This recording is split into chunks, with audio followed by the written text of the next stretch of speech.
I'm going to be talking mostly about a few things that are important that usually never talked about in any manuals. I'm going to be talking about gold mine and how to use this properly. I'm going to be talking about collection building because it's a very important part of the game and many people have no clue. I'm going to use the opportunity to talk about the wish shop because we have it open right now, and also answering questions if you have any in the chat. The reason I'm doing this stream is because I get a lot of questions asked from new players that are learning about the game, and usually the questions are very similar, and because I'm a very lazy person, I would just stream a few answers and try to help you with those. So let's start with the wish shop. The wish shop over here comes once every month. So you have, after each event, an event is what we just had, where you have 3 heroes to choose from and you can get sparks, collect sparks, go through an event track, collect those and try to get those heroes.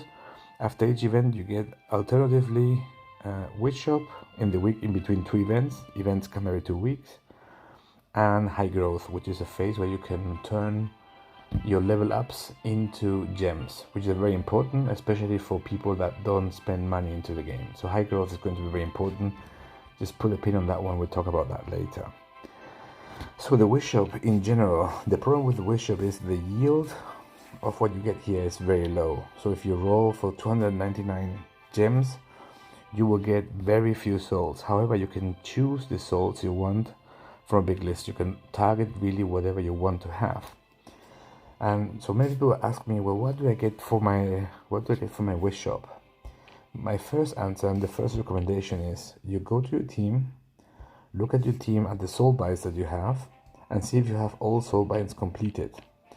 Usually you will be playing mostly Lego units like I'm playing here in this team. And if you're missing soul binds, usually it is because you're missing units.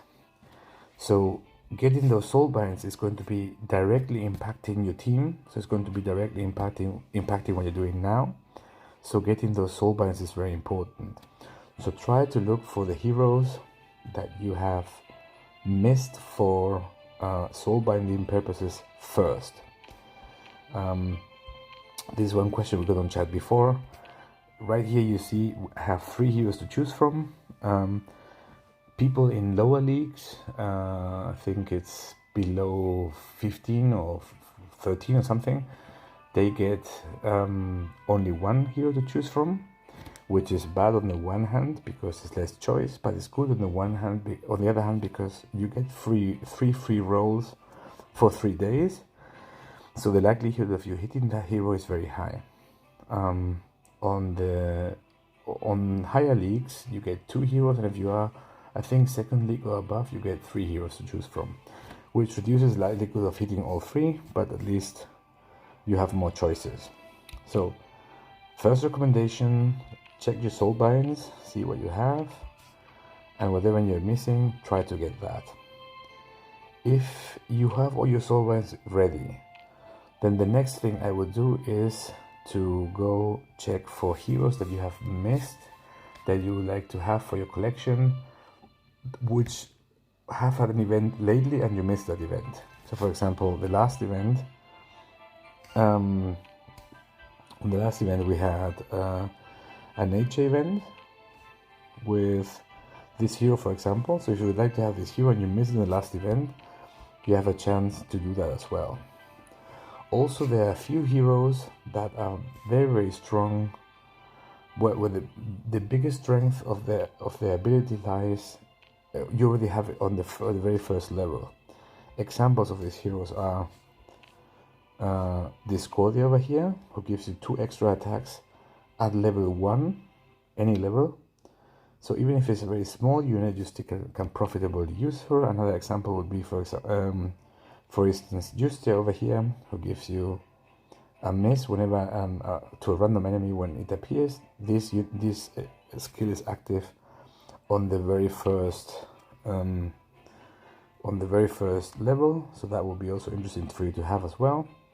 So those heroes you would prioritize if you don't have them. Some people choose, for example, this unit over here a lot.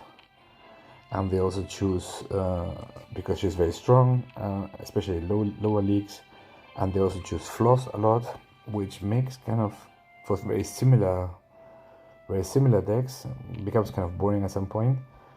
But I mean, you cannot blame people for those choices. So that will be a second choice. So a hero that you missed lately, that you want to have for a reason to play, especially if the power level is not relevant. So you don't want to have it in a very high level. You need to have it in a very high level. The third thing I would do, and that's the reason what I'm doing here, is heroes that you will always be happy to get. And I'm still collecting a lot of Devil over here, a lot of Strick over here, and a lot of Sharon over here. So if I roll any of those, I will be happy. So I have them. But I don't expect to get too much, but the free rolls do something. So that's okay. So that would be the way to look at it. So either one of those choices is fine. I mean, obviously you could choose whatever you want, but those are the main reasons to do so. Otherwise, to get heroes in a proper volume, so you can get them to higher ranks, you would need to either go to the event or to grind them. And we'll talk about grinding when we talk about collection development. Another question I get asked a lot is regarding the Warlords. And what we have here is, let's go through all of them. I'm using the Ogre Crusher. In my opinion, I think this is the main consensus in the game at the moment. This is by far the best Warlord. It's the strongest one because he gives you so much life with the first ability, and also with the healing stones that he is able to summon later, blocking different lines, that you actually have twice and sometimes even 3 times the starting life that you play with. And that can be just devastating. Also, the ability to silence your units on the 3rd turn, the opponent units on the 3rd turn, gives you a safe valve to stop any pesky heroes that are stressing you. So it's very resilient. The other heroes that you have here, the Bear is a starting hero, and I think he's the strongest for the starting heroes that you get for free. He has the silence as well, which is strong. The spikes are okay. And the Nature Pump Purge is good if you're playing a lot of nature, and people who start usually tend to get out of nature units, so that's why he's very heavily played. The cookie guy, Mr. Biscuit, he's mostly a funny hero. He still has the silence, so he's useful, but his first ability is not that impressive, and the second one, the cookie gingerbread bear, I mean, he's a funny little dude, but he's not really impressive, so it's just not super strong player, but it's a good flex basically. And then you have the and then you have the shaman over here, who still has loses the silence and trades that for 2 reflection damage totems. And I know new players love those totems because they think they can always win with them, but in reality, if you're playing against somebody who knows how to play properly and is a bit careful, those are very useless. So he's probably the worst skin of all these skins right here. And the Bear Soccer Fan is basically the flex version of the Bear. So the one that is more soccer oriented, so there's no need for that. Many of the skins you will need for to completing events, especially if you're playing free to play and not invested at all, or just with little investment in the game. So getting those skins early is important. So saving money for them, or gems more or less, is important. Also, one thing to know is every time you level up a skin, that counts towards your high growth for level ups, to turning level ups into gems. So if you have all the skins early and you then go a lot of levels up, you can farm all those levels up and turn them into gems. So they kind of pay a bit for themselves. You invest early in them, but then you get a big return. So it's very interesting to them. So those are the skins from the Ogre line, who, as I said, he's the strongest one. Then we go to, let's say, to this line. This is the line of the Succubus over here. All these 3 are very similar. The Succubus, the good stuff in the Succubus is the second ability, the kill all wounded enemies, that comes on 3rd. That can be almost as powerful as the silence, because it really silences them forever. However, the problem is it doesn't get around mental shields and that's a problem because the units then just remain there. And also the latest played unit, usually you have not have the time to wound them, so they won't die. So it's less efficient in that sense to remove them. The final power, the summoning 4 witches, it can be devastating, but it takes very long time to get, so usually you don't get them a lot. And as you see, the first ability is with chaos, so if you're playing a heavily chaos unit or a heavy chaos team, this is not a bad skin at all. The cheerleader is just the flex version as well, just a bit more health, but that's it. The widow has a poison theme, and poison unfortunately is a very not very useful ability because it can be cleansed and it takes quite some time to actually kill anything. It combines well with some other poison units to stay in theme, but usually I prefer, I mean, this would be the skin that you use instead of the succubus if you're not playing a heavy chaos team, because everything else is very similar, right? And the witch is also a bit stronger at the end that she summons. And if you're playing the best version, this will be this one, the Orion of the Red Moon, the Geisha. She summons this vampire at the beginning. You can just straight up get 1 extra unit that can be very relevant. And she also has the big witches. I think this is the best one of these 4. And you see her a few times at the very top, but more rarely. So she's probably 4th best skin, something like that. Maybe 3rd, depends on the team a little bit. So, and again, all these skins, if you buy them and you level them up, you can use them. Then we go to the trash department. Those are the skins that come from the Void. The Void can be very useful at the beginning because the freeze all enemies clause over here can be really strong at low power levels. The demon that he summons is this range demon with freeze. It's okay, and then the bump to range, those 3 powers are usually very weak, and so this is by far the worst skin of them all, of the 4 families. And all these subsequent skills over here are still not really improving this one. This is the referee Void, which is the flex version. Shadow, this one gets attacked to 1. It can be good because it kind of buys you some time, but for the most part, the range is very conditional and not really very impressive. The summon, the defense of the summon is very small, so usually it dies immediately after 1 shot. It's the opposite on this one, on the Rajan the Ifrit. That gets a very big defense, as you can see here, but the problem is this is a more of offensive skin and gets a very defensive unit, so kind of doesn't fit very well. And he gives melee units a bump instead of range units, which is good because you summon a demon who is melee, but still, looking at the numbers, this is just very low power level. So these skins are the ones I wouldn't recommend to you buying unless you want to use them for completing events. So not a priority. Obviously I recommend you to buy them for the events, completing them and level ups, but not for play usually.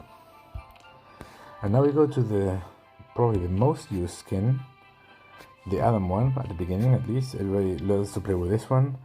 This skin is actually not that bad, especially at the beginning. The sap that you get, the first skin, you're able to remove bushes and other obstacles to get to range units that are hidden behind them, so that can be very useful. The summons, in this case archers, is not bad, and just pumping all the orders. If you have a heavily order team, that's great. Generally, the family of Adam is usually best with order-based units. So you get that's Adam, and that's the Soka version, is basically the flex version of that.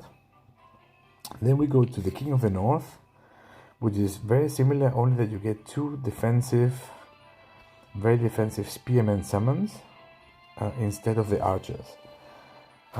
So these summons are better for mining. I will see that in a minute. So this is the skin I primarily recommend for mining purposes. Other than that, just probably Adam is better. And then the two skins is the lady skin, the rocker Jimmy, who has, instead of the sap, has this blocking of 6 cells that can be very strong. And the rocker boys, the 2 summons for 200 attack in my case. I mean, obviously this is lower at lower levels. Those 2 first powers are very, very strong and very useful. And the last power, they set health to 1, can be useful, but usually comes too late. I think it's turn 7, and turn 7, most of the games are done by then. So it doesn't show up very often. But if you're playing a slow team, it can be relevant. So this is probably, right now, this second or third best skin, arguably, you can discuss. And Pirate, for me, is the best aggressive skin. It has the 5 pentagrams, which is great because it's very helpful in other modes like Dark Tower or Pit, so that's very useful. It has the 2 sharks who show up and do a lot of damage, and it gives all male units plus 80, which can be very useful if you're playing a heavily male team. One thing that you have to consider is Drogon also gives a bump to male units as well. So combining Pirate and Drogon is always a good idea because they just kind of feed off each other. So Pirate and Jimmy are probably the best skins after the Ogre. King of the North, good for mining. Adam, decent skin. And this guy is good for flexing. So I said for mining, let's look at the team, a typical mining team, because it's something that people ask me a lot as well. So what do I do when I have to mine? And in my opinion, the most efficient way to mine is not chaos. Many people tend to use chaos teams like this. Let me show you. So a typical chaos team would be using multiple attack units. So something like this guy over here. This guy is double attack as well. Dominus will be in there with multiple attacks. You probably get an ogre or an invader. Where's the invader? This guy over here does multiple attacks as well, and then some ranged units, and you have your team. This team, while being good and giving good results, is not better than this team, because if you get the perfect sequence, and the perfect sequence is turn 1, turn 2, turn 3. Nothing gets more attacks than that. This is just the best. He does 4 attacks, so 1 plus 3. He, after playing the other one, also gets 4 attacks, or 4 extra attacks. So that's 9, and then she spawns 5 units, so she's 6 units in 1. So that would just generally create out of attacks. Additionally, if you also happen to get this guy, he will kill roughly half of the units that show up in the mining during mining. So you don't need another attack to destroy whatever you are spawning, but you just spawn and destroy, which is more efficient. Let's go. I have a mining right now. Let's go and show you the team and see how this goes. As you saw, it's mostly a well, for me, you can see here you can claim, and my record is 7,351. I think that's almost optimal, but the mine keeps improving over time as you level up in rank. So there might be a chance for me to get a bit more of outcome right now. So let's fight, see if we get optimal configuration. That would be great. Otherwise, so we have right now, as you can see, we have Fury over here for attacks, and Legion. That's basically optimal. And then if we also happen to draw the lady, then we're in for a ride for maximum damage. So let's go over here, drop the sap, do this, 1, 2, 3, there you go. So now the ideal combination will be Legion at the bottom over here, and then the 2 call to arms will come next turn. That's the summons over here. So we'll have 4 attacks, 5 attacks, 6 attacks preview, plus whatever I play, which will be something range base. So that will be do the maximum damage. 2, 3, 4. 1, 2, 3, 4, 5. Yes, perfect. So now we go here and here. And we play probably strict to clean up.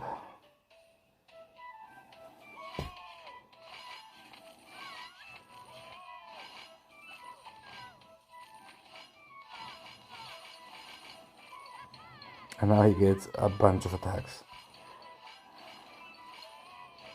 And right now I should get either Mjolnir or... yeah, Mjolnir or the lady, so I play Mjolnir first. Yeah, it's too late for the other ones.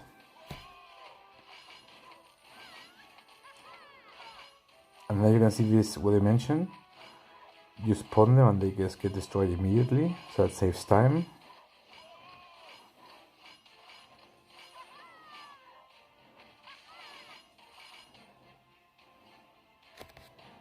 Now she's also joining the team. Unfortunately she came too late, so it's not optimal. And she doesn't spawn anyone.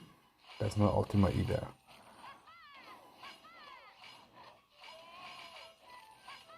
But you see the way this works, roughly.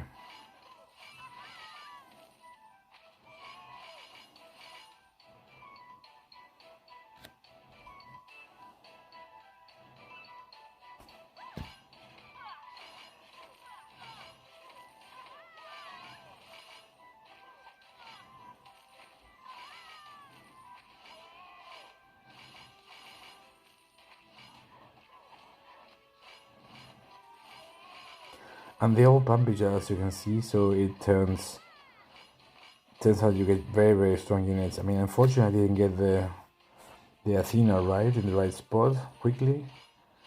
Otherwise I would have maxed out the thing quicker. Let's get another one of these.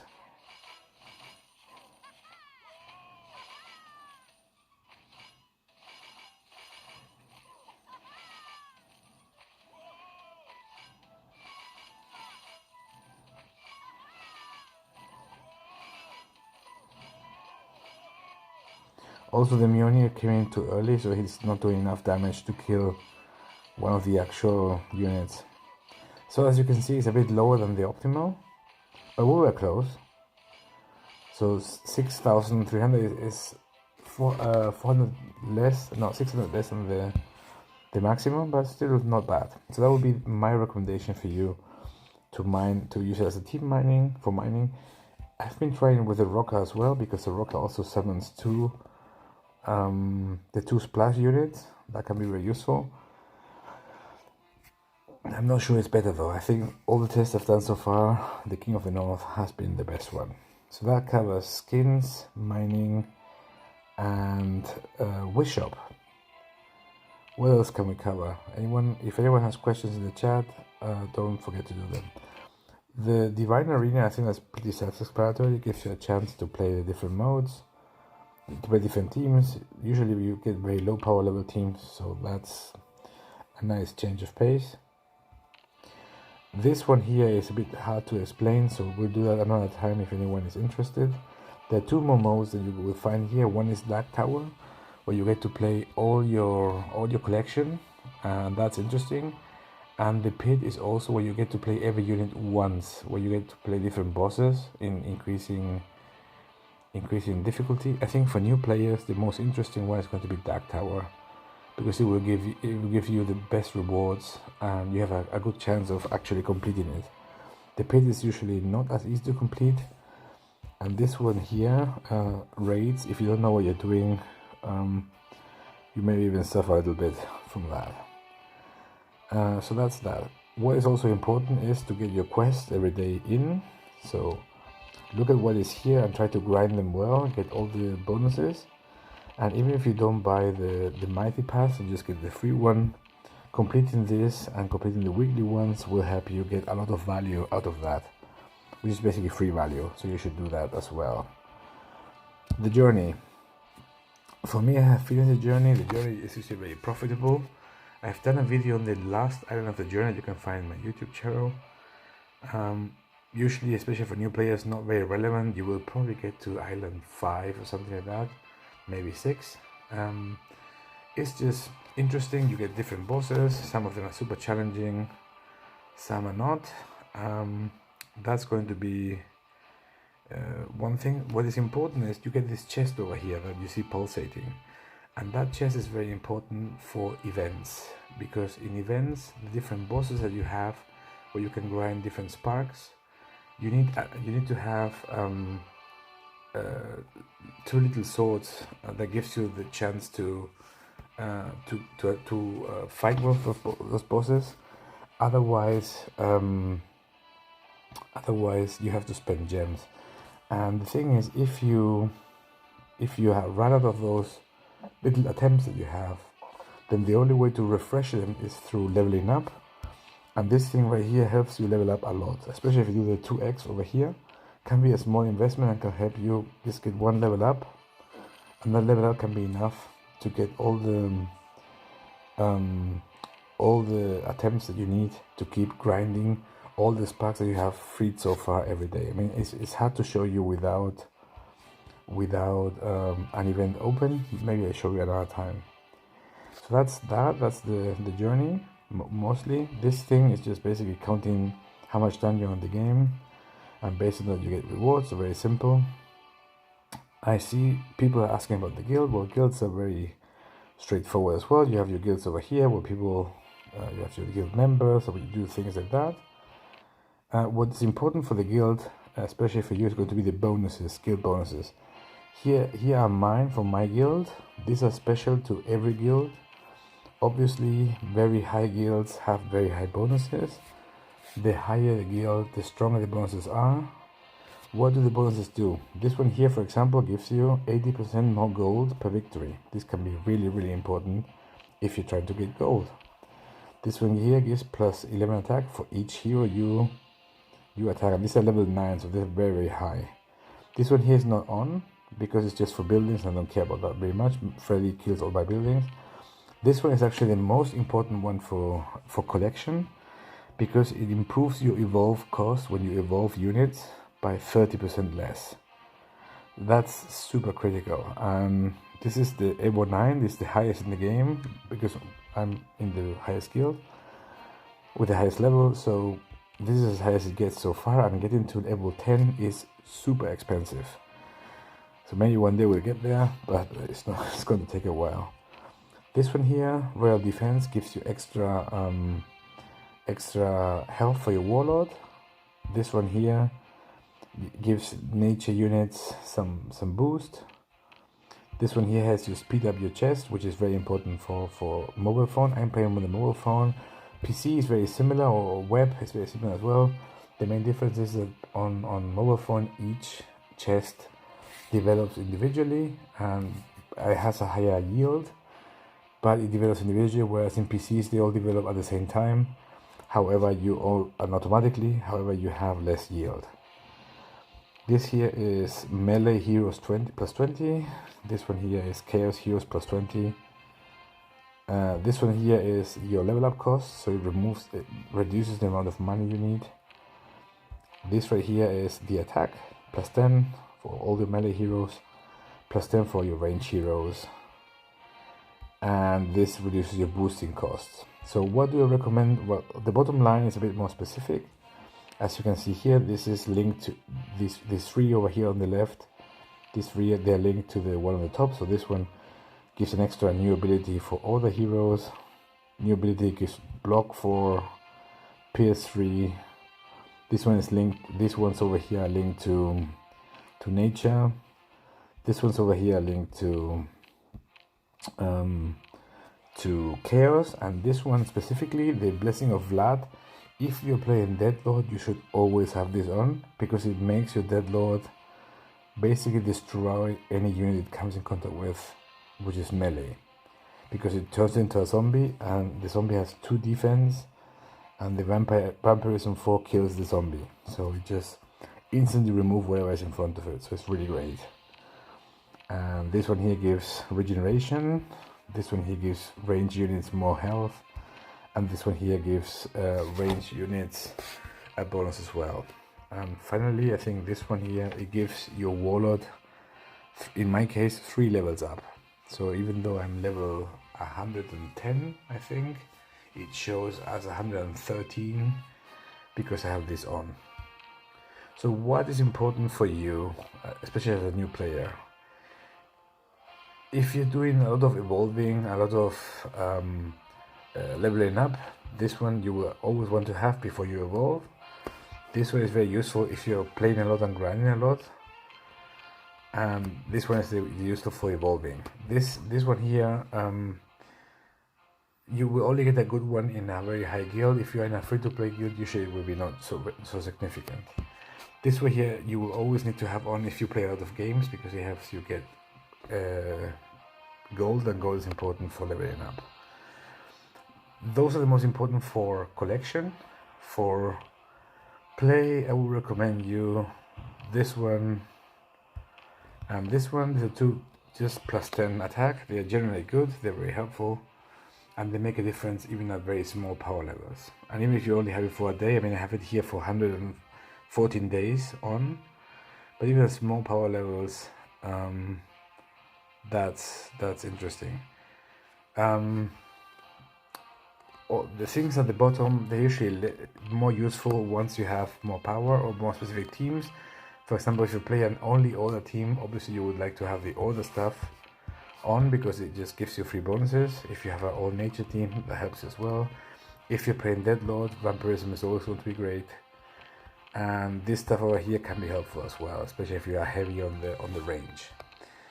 So that's the guild bonuses, and Turf War is just too complicated to explain on this video, and I'm not the most proficient person in that regard anyway.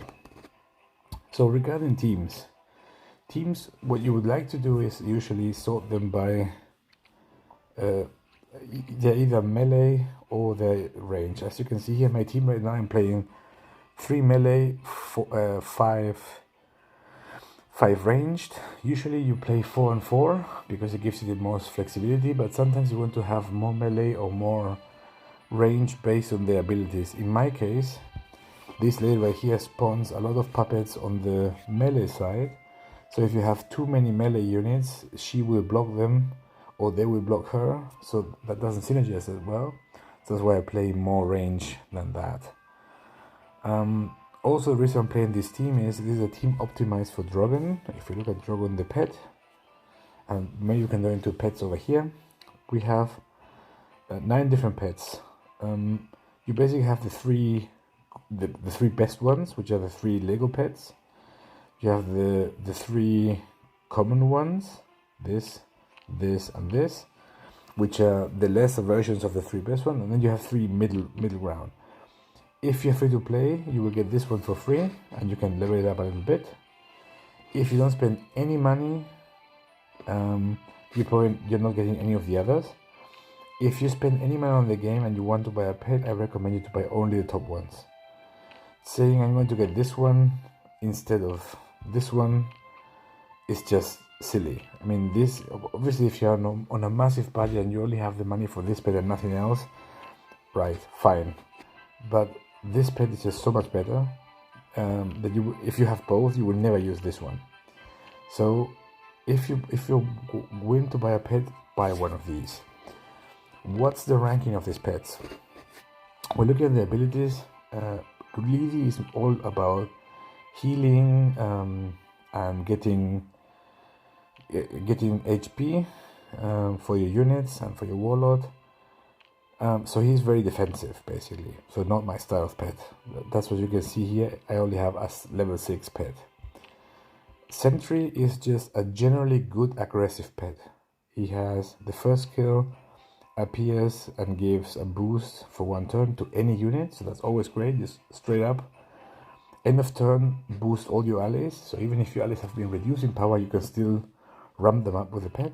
And then he's especially good for range units, because every time a range unit kills something, it gets a boost between 80 and 100 in my case for this level. Obviously lower for lower levels, you can see here. This is the lowest level, between 5 and 20, but those will be significant at low levels too. And then, as you should know, pets and Legos usually get the special treatment every 6 levels. So level 1, level 6, level 11, level 16, and level 21. Those are special levels, and in terms of pets, when you go to level 21, all units get improved, all different lines.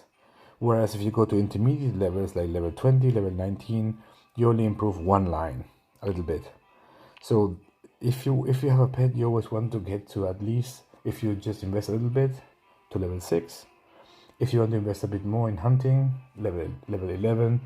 If you really like your pet, level 16. And if you are crazy like me and you want to be number 1, you go to level 21 or higher. As far as I know, the highest pet I've seen is level 23. This one here is going to be level 22 in 10 hunts, maybe a bit more, maybe 12 hunts is what's missing. Hunting is kind of like a challenge you have to do, where you have to, you can see it over here, is this symbol. This is where you hunt, that's where you level up your pets. You get different challenges. Unfortunately, I have no hunt open because I finished 2 hunts today, this one and the other one for the 2 pets. Hunting usually costs you, for the cheap pets, 300, for the most expensive pet, 800, so they can be pricey. You shouldn't go into a hunt if you're not prepared. You should always prepare in terms of what you can expect.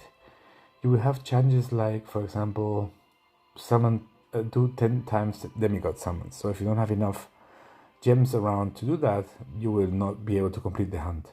You will have things like level up chaos heroes, level up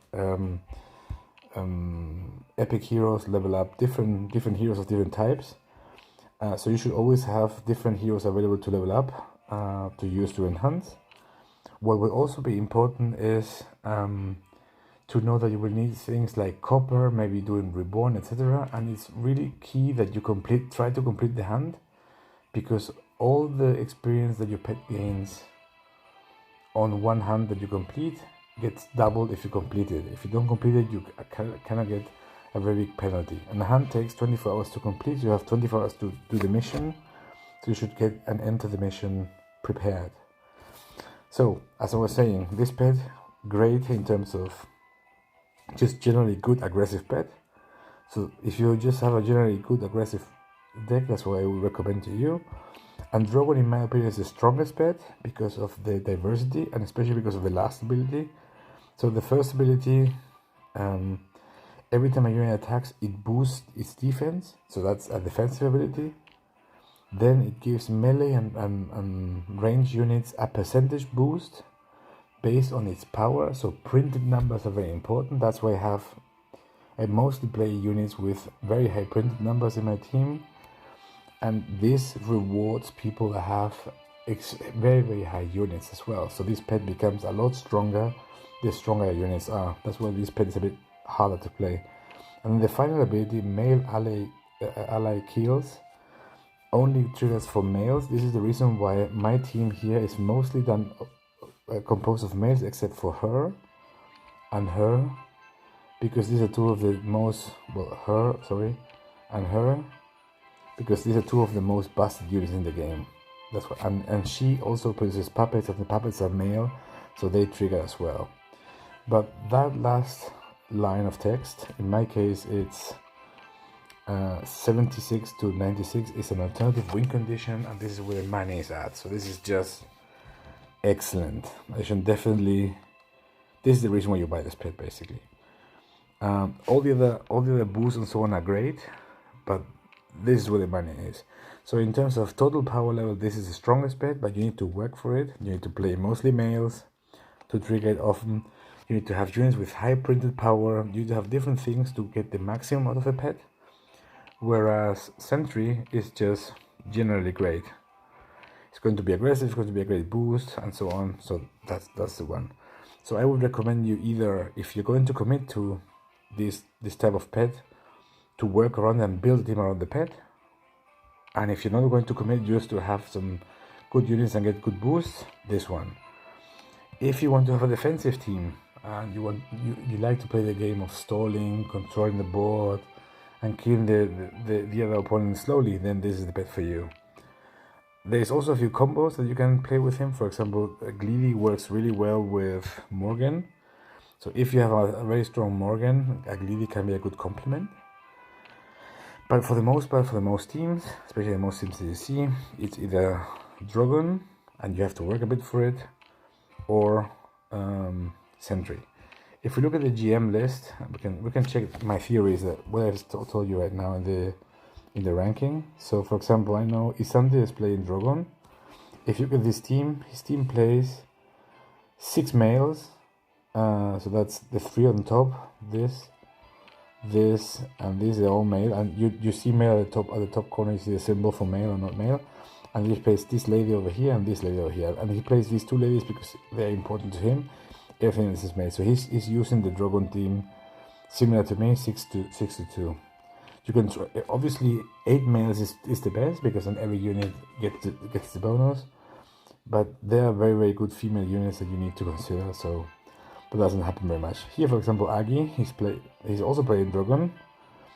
And he's using 5 males and 3 female. So he's not getting the maximum boost.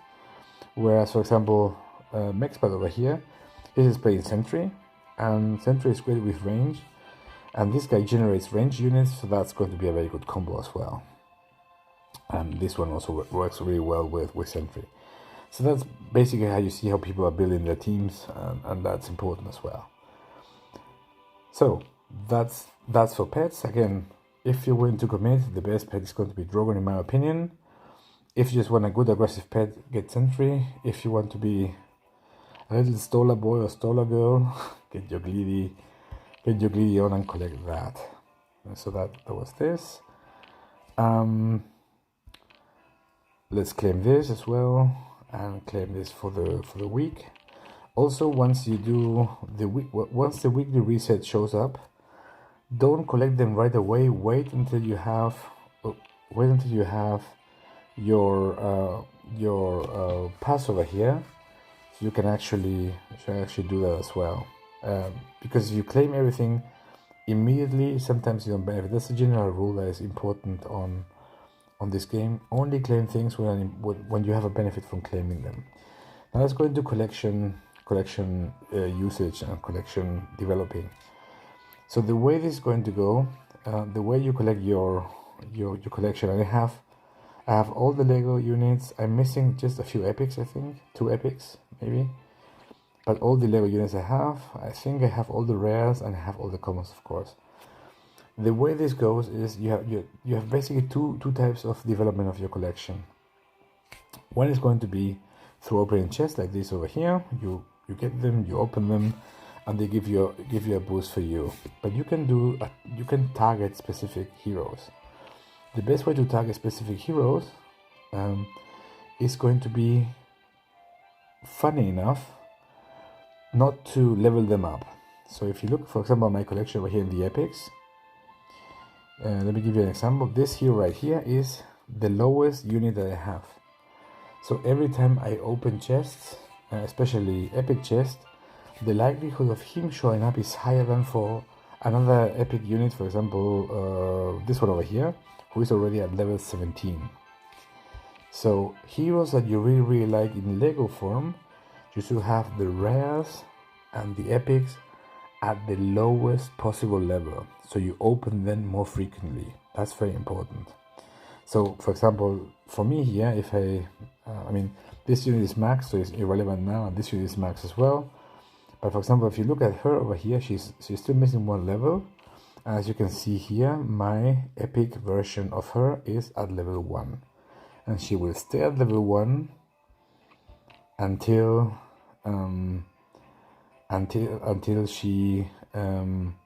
they max her Lego version, because I'm playing the Lego version in my main team. As you can see here, here's my evolve ratio. So you use 6 souls, you turn into 6 epic souls, you turn into 1 Lego soul. This evolve ratio, you probably won't have anything close to this. The main way you influence this evolve is going to be, as we saw before, through the evolve ratio on your guild. So that's this thing right here, and your VIP. And sometimes you get evolve favors as well. Those can be relevant as well. You probably get something more like in the range of 16 to 1 or something like that. So it can be, if you are planning to invest money into the game and you're planning to increase your VIP level, or you're planning to go into a better guild later, it may be sensible for you to not evolve everything immediately, but wait, and then you have better rates, so you get a bigger bang for your buck, basically. Let's go and check out how that evolve works. So you can see it over here. I have 400 units, 400 souls, and those turn into 66. So I just move them over and turn them into 66. Once I have the 6,000 necessary here, then I can have one more level and she will be finished. She will be at maximum level. And this is what I basically did on this unit over here and this unit over here. You can, for example, this guy over here is level 24. Basically what I did is I still play him with the abilities of the maximum unit because I boosted him twice. Boost you can do over here. You probably know this, but this is how you boost. For the boost you need the soul dust that you have here at the top. What you can do is, for example, let's say you don't like a specific unit. Let's say you don't like this unit over here because for a reason you don't use it, and you are not planning to use these souls to put into one of your main teams. You can go over here and sacrifice and harvest those souls and turn them into dust, and use the dust then to either do soul binds or to boost units that you're playing with. This can be useful to slightly push your team a bit ahead so you can go into a higher league. And higher league is good because higher league gets more in the wish shop, it gets more in the events, it just gets more rewards. So higher league can be relevant. And if you don't get any soldiers anywhere else, this is something you can do very well. So that's the basic path. You choose the hero you like. As you can see here, this hero is level 1 at minimum. He evolves into this hero who is also level 1 at minimum, and that's the reason why this hero over here keeps growing and growing very fast, because basically this guy and his epic friend both collect at a very, very high rate because they're both very low level. So that's why they show up very, very often, comparatively speaking. So that's one thing to consider. The other thing that you need to consider is the commons. As you know, we have 15 commons. You probably have all of them. And the commons you can evolve as well. As you can see here, for example, you can evolve, in my case, 16 to 5. So 16 common souls into 5 rare souls. You can evolve into the rare slot. The rare goes into the epic, and the epic goes into the Lego version, which in this case is Apollo. There's a funny thing about the commons though. They have different tracks you can see here. You see this little arrow? If you press the little arrow, you see that every common has 3 different tracks which you can go up. So you can in turn turn these 23 souls into this, which can evolve into this, which can evolve into the mini Tesla, the Tesla X. Or you can evolve this unit into the Squire, and the Squire evolves into the Knight, and the Knight evolves into Sir Lancelot. So that's something for you to consider. Different commons have different paths to go there. Now you may be wondering, who is the unit who has the most paths to go up? That's Melia right here. She has 4 different commons that get to Melia the Forest Daughter. So she's one of the units you can grind the most, and as you can see here, mine is up 5,000. That's all grinding. I have never had an event for her. That's all grinding commons. And if you do it targeted and you do it often, and you can see here also in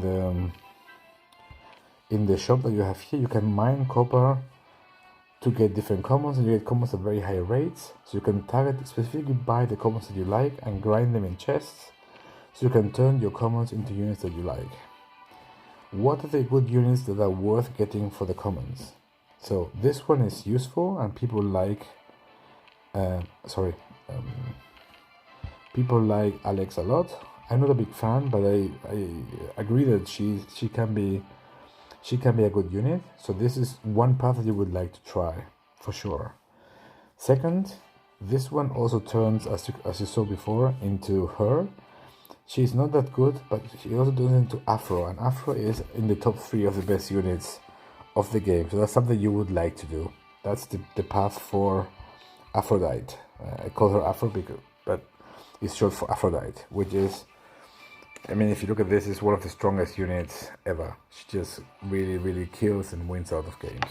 And you only have to watch my stream for me complaining about the power level of this unit basically every time. So that's not a secret anymore.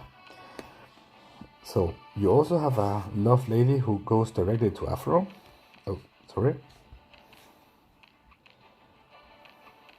Afro as well. And she also connects to, this is Athena, so it's the path of the archer, who connects to Athena. And she also connects to, again, the bunny, who connects to Lucky Rabbit, who connects to Miss Lapine, who has a very high attack value and is interesting, but it's not really useful at top levels. Then, really great is this one, the Witch, because she also goes into, straight up into one of the strongest units in the game. For me, top 3 of the best units in the game, which is this one, Discordia, and also into one of the top epics of the game, which is her lesser version. Wait 1 second, doing this wrong. Void Juggler. This is also a very great unit, even if you have at small level.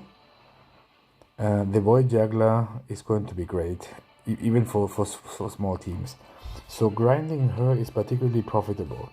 She also has the Void Crystal, which is okay, and the Orc. And the Orc can be very interesting as well, because this is a very strong unit, especially at low power levels. So it's good to find her often. He goes into Eric. That's this Viking guy, who is an okay unit. And if you want to look more about different units and different Legos, there are a few videos in my YouTube where I go in detail into each unit in the game. So at least each Lego unit, and have kind of a tier dimension for range and melee for all the 3 different factions. So you can look into those videos to get some in-depth stuff on that. He also goes into melee, of course, and into this guy, the Forest Mage, who goes into Karas, who goes into Tengu. And Tengu is also a great unit, so it's also a good path to have. I will talk about Reborning in a minute, Pablo. 1 second.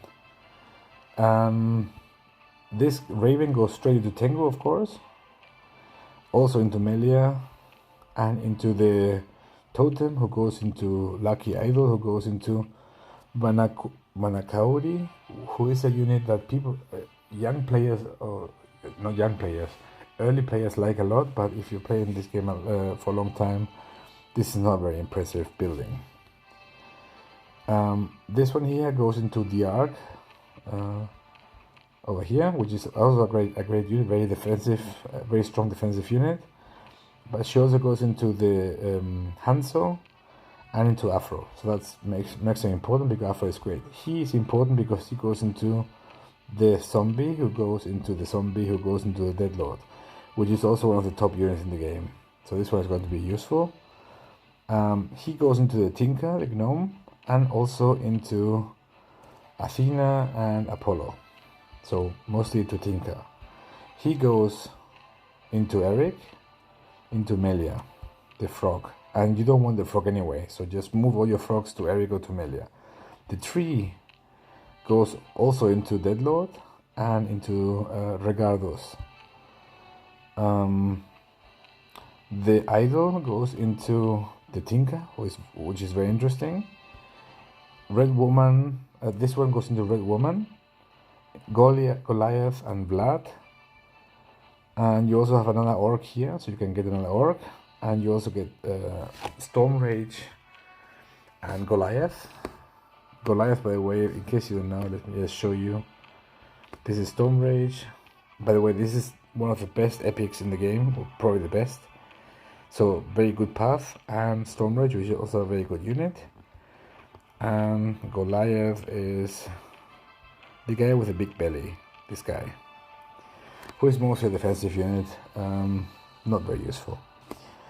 The Cat Lady goes into this too, the frog path, so usually Cat Lady. This one goes into the Apollo again. This one goes into Yeah, sorry, I had that already. This one goes into the Hanzo-sama and into the Prince. This one goes into Titania, but also into Alex, or goes into as well into the Pharaoh, who goes into the Caesar's head, who is actually not a bad building. Look at this, ally death, 88 to 94 damage to the Warlord. That's pretty useful. And finally, the Servant goes into the Sir Lancelot, but also has two other paths, the Ark and the Tent. So consider those different combinations, because there are quite a few heroes that you can grind a lot more efficient with a lot less effort than just opening chests. So we've talked about that side of collection grinding and how to get there. There's also a topic of reborning units. For example, if you look at me, if there's this reborn filter right here, and you can see which units of mine can be reborn. That's all of these. Reborning does two things to your units. It puts your unit on a different track in terms of stats, so it gets it to a higher level, but also sometimes increases the power of your unit. And there are, for example, specific units that are terrible at level 1 and 2, Reborn 1 or Reborn 2, but become great later, because specific power levels scale differently based on which Reborn they are. Usually, you can always do Reborn 1 from 0 to 1, because that costs you very, very little. Reborn 1 to 2 also costs you comparatively very little. Reborn 2 to Reborn 3, that becomes already very expensive. I think 500 souls is what you lose, or more, depending again on your Evo level and your VIP level. And also if there is any Fable around. Fable, by the way, is what you get over here. And sometimes, right now we have mostly garbage Fables, but sometimes you get Fables that give you Reborn bonuses. You should wait for those to use maximum efficiently whatever you have. But the way it works is you basically take a unit you can be reborn, like for example this one over here, and if you reborn her, you would get this amount of souls back and this boost to the unit, and then it will be back on level 1, and you can go level her up more into the new track that you have her. You should never reborn units just like that. Only reborn units when you have a Fable, if possible, or when you have, for example, a hunt that demands you to reborn a unit. Otherwise, I wouldn't just reborn units for pleasure or anything like that, because there is a loss of souls included. And especially the higher reborns, I think the highest reborn going for 4th to 5th is over 3,000 souls that you lose there. Obviously, it depends on your VIP level, but that's very significant. 3,000 souls is a lot. So reducing the impact is very important, and you should wait for your Fables. And also what you should do is you should check your bots, or there are different bots available. I think there's one in the Discord of Pano, where you can check the stats of a unit at specific levels, and you can see there at what reborn and what level a unit is great. Because sometimes you reborn a unit, let's say for example I would reborn this unit right here, she's at 24. I will reborn her, get 10,000 souls back, and then if I reborn her again, I can calculate this with different tables and different tools that are available. I will only get him to level 22. The problem is at 22, his damage, he doesn't deal 113 damage when he comes into play to all heroes, but only 76. And if I want to use this unit with this first line of damage, then reborning this unit doesn't make any sense for me. So I will need to collect more, so I can then reborn it back to level 24 in the next reborn stage. So it's going to give you both a boost in attack, a boost in defense when you reborn. Usually you see the boost here, in this case 59 and 40. That's the boost that you get total. And it's also going to give you a boost in might and in troops. But it's going to be expensive to do, because you need gold to level up. and you have to watch out so you don't reborn and then get too low of the scale of the power of the individual abilities, because then you may regret reborning that unit. For example, this unit right here, she is 4th reborn, so that she's only missing the last reborn, and she's here waiting for a Fable to show up so I can get her to the maximum level. Because right now, if I reborn her, I can only get her to level 25, and I would like to get her to level 26 at the 5th reborn, and for that I need the Fable. So that's why she's here waiting. Reborns happen at level 6, 11, 16, 21, and 26. So level 6 is going to be reborn 1, from 0 to 1, so level 0 to level 1. So it's not 0, reborn 0 to reborn 1. I don't think I have any unit that... wait, maybe I have one. Maybe one of the new units. 1 second. I think this one. Yeah, this one. No, this one is already level... This is reborn 2 already. And you can see it here in the reborn. You can look at different reborns and what happens to different abilities and how many you have with the arrows. So this unit is at level 1. I will need to get her to level 11 so I can reborn her again. And once I have her at level 11 or higher, I can reborn her, and then I need to get her to level 16 or higher. I can reborn her again. Then I will get her to level 21 or higher. That will put her in level 4, and to get her to level 5, which is the maximum reborn that we have, I will need to get her to level 26, which is the maximum level, and then reborn her. And once you get them, that's why when I'm talking about max units, this unit, for example, here is 5th reborn. As you can see here, there is no arrow to get any more, to get any higher. So he is at maximum reborn. So he is basically the highest power level available in the game. Same for this unit over here, or this unit over here. And this unit is 4th reborn. You can see it here, 1, 2, 3, 4. So that's 4th reborn, that's how I know. And he only has 1 reborn left. If I get to 26, he's at 24 right now. That's why he's boosted twice. So boosting him twice puts him essentially at level 26 in the 4th reborn. And why do I boost him twice? Because at his regular level, the splash damage, you saw it here, that's the regular level that he has. The splash damage is 27. And at the maximum level, the splash damage is 31. And that is 4 times the number of units in the game. That makes a huge difference. And that's why he's great in that sense. So that's it for Reborns. And that covers what I want to do today for the video. So I've covered a few topics. I've covered the mine, the skins, the pets, a bit of collection, and how to deal with this. Obviously, all these level ups here in the waiting, why are they still there, not leveled up? They are waiting for high growth, where you can turn. High growth is a fable that shows up once a month, and you can basically turn level ups into gems. So you do 5 level ups to get some gems, then you can do 10 level ups to get some gems, 20, 50 or 80, 100, 200. So you wait with your level ups until you get that favor, because you can turn the level ups into value. And this is one big lesson that you may take from this video. Don't do anything just like that. Try to get maximum value of what you're doing, which means don't just level up units just like that. Try to level up when there is high growth.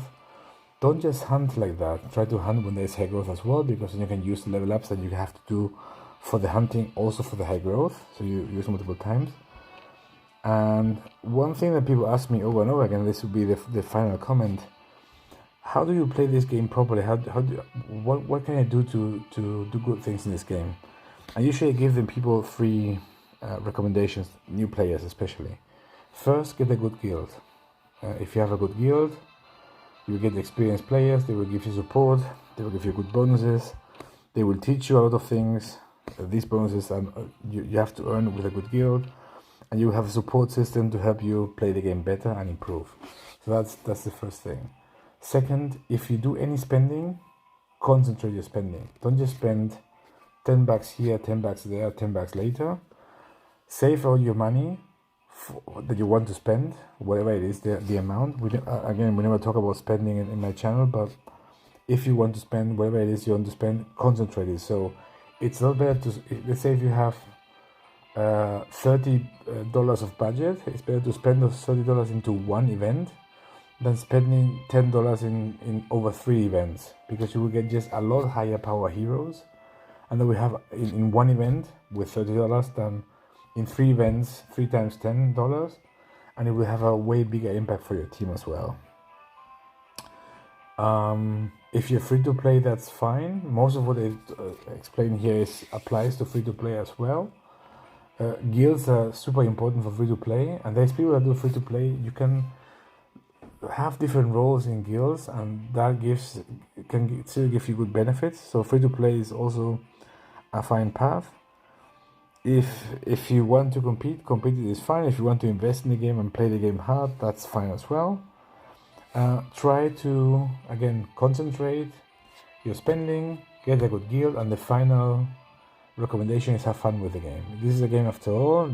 Obviously there is money involved in it, but it's a game. So if you're not having fun, then it's not worth it. So try to have fun, try to enjoy. If you have any more questions, I'm happy to answer your questions on stream. If this video was useful to you, let me know. If you have any other topics that I need to cover, I'm happy to cover them. Obviously raids, this is a very complicated... Oh, by the way, I have another tag over here. This is that I just finished. So I'm going to give you another one to get some copper. Thank you very much. Raid is a hard topic to cover because it takes so long and it takes a whole day to play. But it's one of the few really player-to-player interactions that you have. I can do something about raids maybe at some point, but if you have any more questions, either put them in the comment of YouTube or come to the stream Esnigator at Twitch and ask the questions. As you know, I usually stream on Fridays, especially on every event. I do a speed run. And have fun with the game. Leave a comment if you like this. Thanks a lot. Bye bye.